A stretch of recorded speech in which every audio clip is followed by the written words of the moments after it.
समय नदी की धार कि इसमें सब बह जाया करते हैं।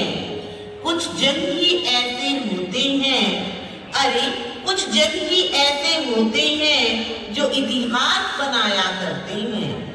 ऐसे ही इतिहास रचयिता, समाज सुधारक, धर्म प्रचारक है हमारी भूमि मैया। आइए चलिए मेरे साथ हरियाणा की ऐतिहासिक भूमि के हांसी क्षेत्र में, जहां पिता श्री सदानंद नागपाल जी और माता श्रीमती कलावती जी के घर जन्म लिया हमारी प्यारी सुमन ने।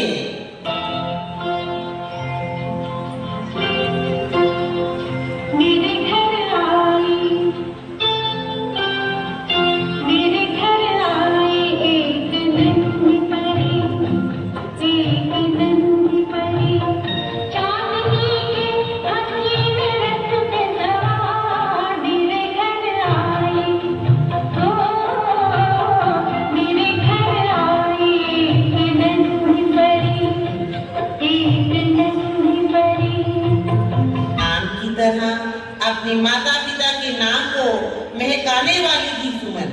इनकी भाई श्री हंसराज नागपाल जी, श्री राजेंद्र प्रसाद जी नागपाल, श्री प्रेम सागर नागपाल जी व श्री गुलशन नागपाल जी, जिनका वर्तमान नाम प्रभु मुनि जी महाराज साहब है, जो कि वर्तमान में उपाध्याय जी के चरणों में दीक्षित हैं।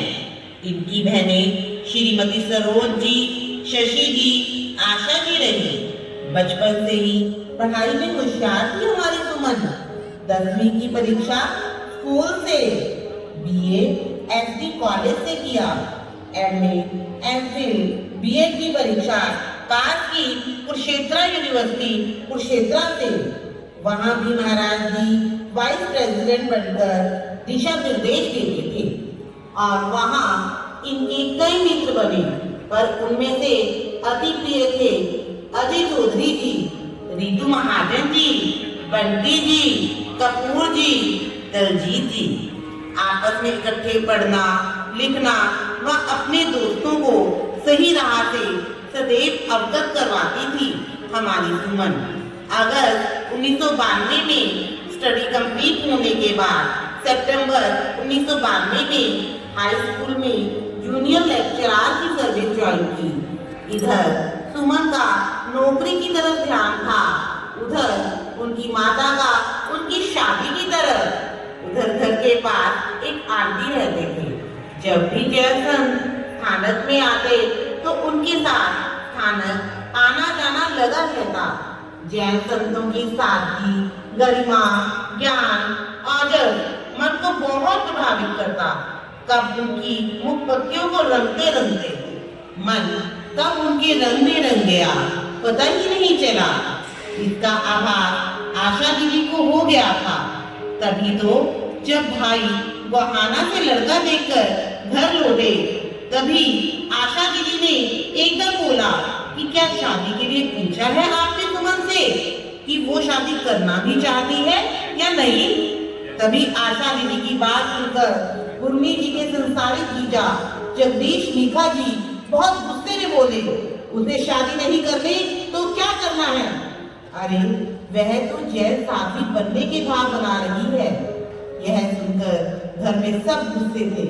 उनके धार्मिक भाई लोकेश खट्टर जी ने भी पत्र के माध्यम से सुमन को समझाने का प्रयास किया, पर सुमन का मन अभी भी दुविधा में था। अजीब सी उथल पुथल राहें, दो शादी या दीक्षा, कुछ निर्णय ना ले पा रही थी। किस तरफ मुड़ना है, चलना है, ये पक्का हुआ उस दिन जब स्कूल में चीफ गेस्ट बनी महिला का एक्सीडेंट हो गया और उस एक्सीडेंट में उस महिला के पति व बेटी की मृत्यु हो गई। इस घटना ने सुमन के मन को झंझोर दिया कि एक दिन पहले वह महिला कितनी खुश थी और अगले ही दिन क्या हो गया। अब सुमन जी को अपना लक्ष्य समझ में आ गया था कि ये जीवन उन्हें क्यों मिला। अपने जीवन की दिशा को जान गई थी। तभी उन्होंने एक दिन बहुत हिम्मत उत्साह के साथ माँ को कहा माँ मैं दीक्षा लेना चाहती हूँ। माँ मैं जैन साध्वी बनना चाहती हूँ। जैन साध्वी पागल मत बन, यहाँ हम तेरे लिए लड़का देख रहे हैं, तैयारियां शुरू कर दी हैं, वहाँ तू दीक्षा की बात कर रही है। पता भी है कितना कठिन है। हाँ माँ मैं सब जानती हूँ, माँ मैं सब जानती हूँ। आप मुझे दीक्षा की आज्ञा दे दो, क्योंकि दीक्षा के बिना ये जीवन सार्थक नहीं हो पाएगा माँ। अरे तुम्हें पता है कितना मुश्किल है ठंडा खाना खाना, नंगे पांव चलना, केशों की लोच करवाना, बिना किसी सुख सुविधा के कड़कती धूप में आहार लेने जाना, भोजन ना मिले तो भूखे ही रह जाना, व्रत कर लेना। नहीं सुमन नहीं, मैं तुझे आज्ञा नहीं दे सकती, पर दृढ़ता के आगे तो आज्ञा मिलनी ही थी। दीक्षित जीवन की तैयारियां घर से ही आरंभ हो गई थी। फासू पानी पीना, पचखान, नियम, स्मायिक संध्या, ये कुछ घर से ही आरंभ कर दिया। ये तैयारियां थी आने वाले जीवन की। केसर रसम से 3 दिन पहले ही अपनी गुरनी शासन प्रभाविका उपप्रवर्तनी महासाध्वी पूज्य गुरनी श्री कैलाशपति जी महाराज साहब के पास पहुंच गई। वहां दीक्षा की तैयारियां शुरू हो गई। चारों तरफ आनंद ही आनंद था। स्थानक में मेहंदी की केसर की रस्म शुरू हो गई।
का कार्य संपन्न हुआ। अब हमारी प्यारी सुमन को आचार्य भगवान श्री देवेंद्र मुनि जी महाराज साहब ने नाम दिया सर्वज्ञ प्रभा जी महाराज साहब। ओ संयम पथ के राही, तेरा दीक्षा जीवन सफल हो, तेरा देश है जितना उजला, संयम उससे उज्ज्वल हो, नीत बने जन जन का, तुझसे विश्व का मंगल हो, तेरा देश है जितना उजला, संयम उससे उज्ज्वल हो, संयम पथ के राही।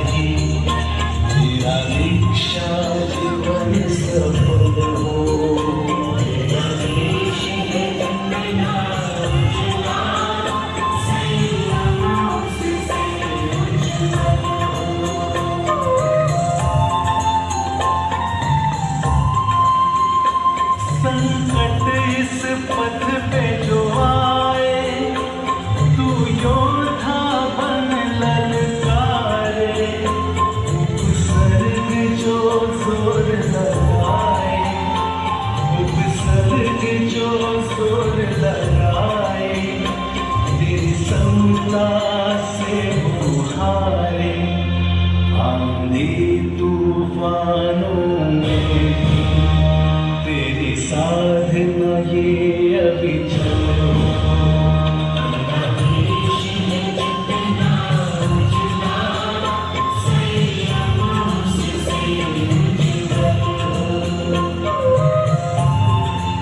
के बाद मन मानो धार्मिक गंगा में गोते लगा रहा हो। धीरे धीरे अपनी उपरवर्ती पूज्य गुरनी कैलाशपति जी महाराज साहब के आशीर्वाद से जिन धर्म अपने जीवन में ढालने का प्रयास किया, गुरनी जी की आज्ञा का पालन करना, अनुशासित जीवन, ये सब कुछ बहुत अच्छा लगता था। पर सबको यही लगता था कि मैं जिन धर्म की कठिन राह पर नहीं चल पाऊंगी, पर मुझे अपने आप पर पूरा विश्वास था। अभी दीक्षा को 30 दिन ही बीते थे। एक दिन गुरनी जी ने बोला, सर्वज्ञा, बाढ़ आने के कारण रास्ता खराब हो गया है, तो अब हमें बाएं हाथी होकर जाना पड़ेगा। गुरनी जी, हाथी? हाँ, हाथी। गुरनी जी, आप हाथी के रास्ते मत जाओ। गुरनी जी ने कहा, क्या हुआ तुम्हें? ऐसा तो नहीं लगता कि माँ, भाई, बहन को देखकर तेरा मोह जाग जाएगा? नहीं नहीं, बिल्कुल नहीं, ऐसा बिल्कुल नहीं। बस मैं तो ये बात सोच रही थी, अभी तो बस बाना ही बदला है, मैं वहाँ कुछ बनकर जाना चाहती थी। अब हाथी की तरफ निकल पड़े।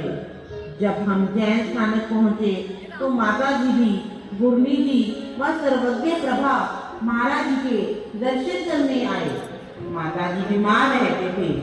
उन्होंने गुरनी जी को कहा, मैं तो बीमारी की वजह से स्थानक नहीं आ पाऊंगी, पर आप सुमन को बड़ी साधुओं के साथ दर्शन देने के लिए भेज दिया करें।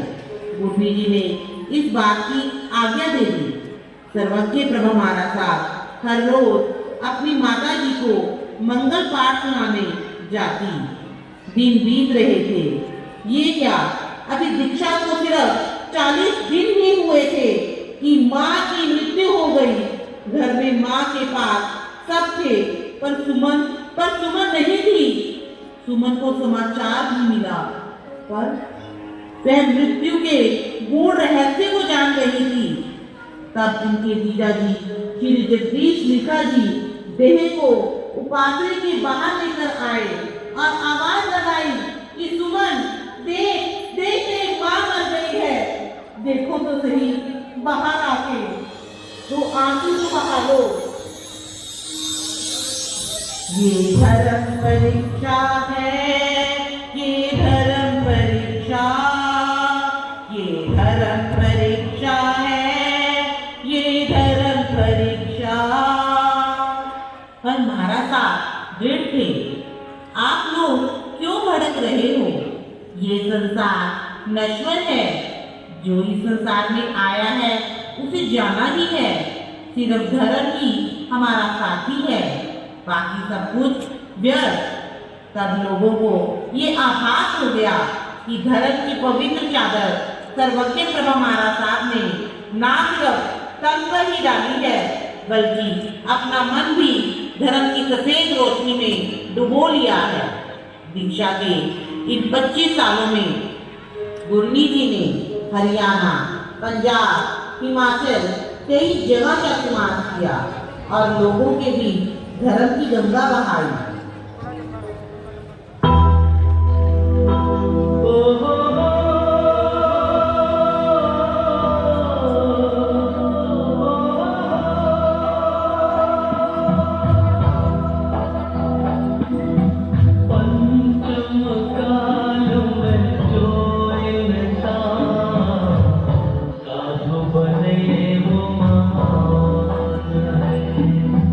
पंचम